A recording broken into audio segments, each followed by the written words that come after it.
आजचा माझा मोर्चा हा आरटीओवर होता. तुम्ही जर पालघर जिल्ह्यात येत असाल तर तुम्हाला पालघर जिल्ह्यामध्ये यायला आणि जायला 5-5 तास लागतात, कारण ट्रॅफिकला शिस्त नाहीये.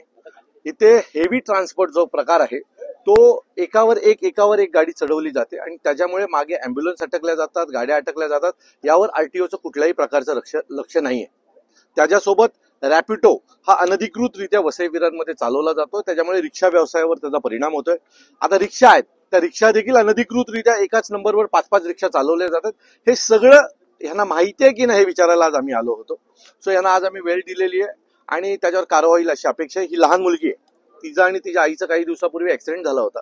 ज्या पाण्याच्या टँकर खाली यांचा ऍक्सिडेंट झाला त्याला फिटनेस सर्टिफिकेट नव्हतं, त्याच्याकडे लायसन नव्हतं, त्याने कुठल्याही प्रकारची गव्हर्नमेंटच्या ज्या रिनिव्हेशन्स असतात त्या केल्या नव्हत्या.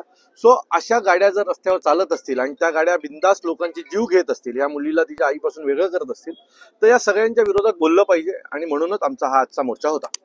आरटीओ कडून ज्या हेवी व्हेकलच्या बाबतीत जे तुमच्यासोबत चर्चा झालेली आहे, असं ठोस काही त्यांनी दिलंय का? मी तुम्हाला परत सांगतो, हे सगळे भ्रष्टाचारी नेते आहेत.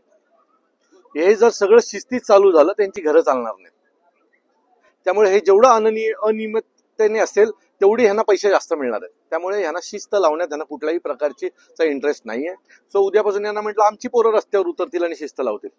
आता पुढचे 8 दिवस हे काय करतायत बघू, नाही तर आम्ही स्वतः रस्त्यावर उतरून या हेवी ट्रकला शिस्त लावल्याशिवाय राहणार नाही.